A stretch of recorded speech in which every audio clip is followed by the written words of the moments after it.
Yes, good morning, students.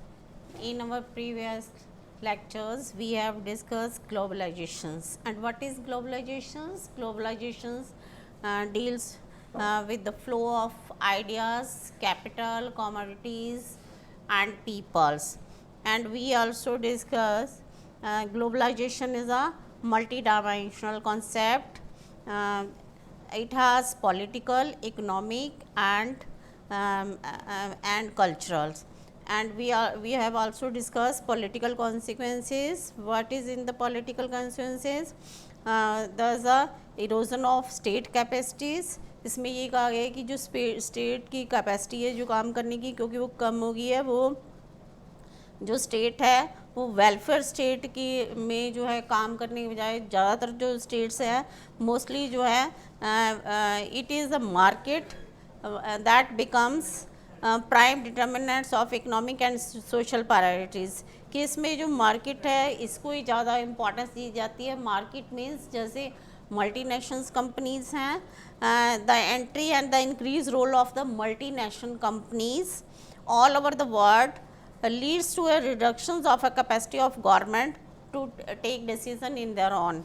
And second one is the also the uh, primacy of the state. It means कि इसमें ये नहीं है कि इसकी जो गवर्नमेंट की जो काम करने की कैपेसिटीज़ कम हुई हैं, इसमें और बहुत सारी जो चीज़ें हैं डील हुई हैं. जैसे पहले जो स्टेट्स थी mostly the old jealousy and rivalries between the countries have not cease to matter in the world politics. World politics में उस जो पहले राइवलरीज होती थी मोस्टली पहले कंट्रीज़ का क्या था कि उनका मेन था कि आपस में झगड़े करना और एक दूसरे की जो है बाउंड्रीज़ को एक दूसरे की जो उसको कंट्री में कुछ जगह को ऑक्यूपाई करना और वॉर करना. लेकिन अब जो है लेटेस्ट जो है अकॉर्डिंग द ग्लोबलाइजेशंस में ये ऐसा नहीं है और इसमें मोस्टली जो है ज़्यादातर जो कंट्रीज़ है फोकस किस पे कर रहे हैं, ट्रेड पे और दूसरे culture relations, political, economical relations पे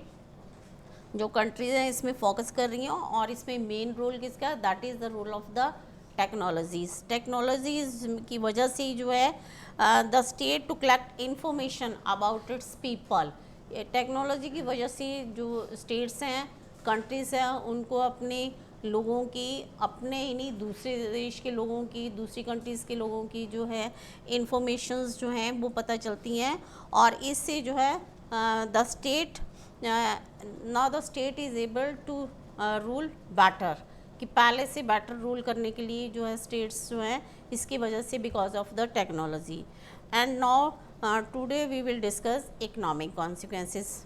when we talk about the economic consequences, our attention is immediately to the role of the international organizations like IMF and World Bank. कि जब भी जो है हम इकोनॉमिक्स जो है इकोनॉमिक्स कॉन्सिक्वेंसेस के ऊपर बात करते हैं तो इसमें दो ही जो है बातें हैं जो मेन रोल है. एक तो IMF है, वर्ल्ड बैंक है, WTO है, वर्ल्ड ट्रेड ऑर्गेनाइजेशंस जो है. इसकी वजह से जो है ज़्यादातर जो है इकोनॉमिक्स पॉलिसीज़ जो इकोनॉमिक्स जो सपोर्ट है देशों को मिली है कि जो भी स्टेट्स हैं जो दोज हु आर वीक उनको इनसे जो है हेल्प मिलती है. And but the economic relation requires to the distribution of the economic gains, कि इसमें मेन क्या है कि distribution of the economic gains है कि क्या किसने क्या गेन किया और क्या इसमें लॉस किया. Who gets the most from globalization and who gets less indeed who loses from it, कि किसने जो है मोस्ट जो है get most from the globalization से किसको ज़्यादा फ़ायदा हुआ and who gets less and who loses from it, कि किसको उससे कम हुआ और किसको जो है उसमें लॉस हुआ. तो इसमें मेन जो है ग्लोबलाइजेशंस में mainly that is the developed countries जो हैं सबसे ज़्यादा फ़ायदा जो है उन्हीं को हुआ है. एज द फ्लो और exchange can the flow of ideas and the flow or exchange can be in the various forms. कि flow जो है और एक्सचेंज है वो बहुत तरह की होती है, जैसे कि commodities, capital, people, ideas. Globalization has involve greater trade in the commodities across the globe. कि ग्लोबलाइजेशन से मेनली क्या बेनिफिट है, दैट इज़ द ट्रेड पर। The restrictions imposed by the different countries on allowing the import of their countries have been reduced। कि जितनी भी countries थी उन्होंने restrictions लगाई थी किसके ऊपर, कि इम्पोर्ट के लिए जो है जितनी भी एक्सपोर्ट और इम्पोर्ट की restrictions थी उनको reduce किया गया है। and the restrictions on the movement of capital across the countries have been reduced। और कैपिटल जो है एक कंट्री से दूसरी कंट्रीज पे क्रॉस करने को उसको भी रिड्यूस किया गया है। And it means the investor in the rich countries can invest money in countries other than their own. कि जितने भी अमीर कंट्री के इन्वेस्टर्स हैं उनके लिए ये बेनिफिट हुआ है कि वो अपनी कंट्री के बजाय दूसरी कंट्री में इन्वेस्ट कर सकते हैं। जैसे कि यूएस है, उसने मोस्टली जो है मल्टीनेशनल्स कंपनी जो है इंडिया, जैसे इंडिया इसकी हम एग्जांपल ले सकते हैं इंडिया की, तो वहाँ पर उन्होंने सेटअप की है मल्टीनेशनल्स कंपनीज। तो उसको बेनिफिट इसमें किसका हुआ, मोस्टली डेवलप्ड कंट्रीज़ का। कि वहाँ पर जो है क्यों उन्होंने कहा, because of the cheap labour. कि इंडिया में जो है लेबर चीप मिल जाती है, अगर उनकी अपनी कंट्री में करेंगे तो वहाँ पर लेबर्स उनको ज़्यादा देनी पड़ेगी, इसलिए फ़ायदा है किसको हुआ, डेवलप्ड कंट्रीज़ को। पर इट मीन्स कि जो डेवलपिंग कंट्रीज़ हैं उनको भी इसका बेनिफिट है। जैसे हमारे यहाँ मल्टीनेशनल्स कंपनीज जो बनती हैं तो उसमें क्या होता है, जो लोग हैं उनको जॉब मिलती है। और ऐसे ही जो है ज़्यादातर जो है मोस्टली जो है the spread of internet and computer जो है रिलेटेड सर्विस जो है वो भी आइडियाज़ जो है, आइडियाज़ कैसे जो है एक जगह से दूसरी जगह पर जाते हैं because of the internet and computer. और ऐसे ही जो है अगर किसी भी कंट्री में कोई भी होता है उसका बेनिफिट जो है ऑल ओवर द वर्ल्ड को मिलता है। जैसे कि फेसबुक है, उसका जो सबसे पहले जो था वो अमेरिका से, यूएसए से जो जुकेरबर्ग जो था, मार्क जुकेरबर्ग जो उसने इसका किया था, लेकिन उसका बेनिफिट किसको हुआ, ऑल ओवर द वर्ल्ड, सभी को उसका बेनिफिट हुआ है। और ऐसे जो है डेवलप कंट्रीज़ जो है वो मोस्टली जो है उनको इसका बेनिफिट हुआ। पर डेवलप कंट्रीज़ ने बहुत सारे जो एक्सचेंज ऑफ पीपल, जो लोग जो है एक दूसरी जगह पे, वो डेवलप कंट्री ने इसके लिए पर बहुत सारी रिस्ट्रिक्शंस लगाई हुई हैं। And develop countries have carefully guide borders with visas policies to ensure that the citizen of other countries cannot take away the job of their own citizens। कि इसमें उन्होंने एक वीज़ा किया है उसको बहुत स्ट्रिक्टली बनाया ताकि जो है उनकी कंट्रीज़ की जॉब्स को दूसरे देशों के लोग जो आकर वो उसको एक्वायर ना कर सकें।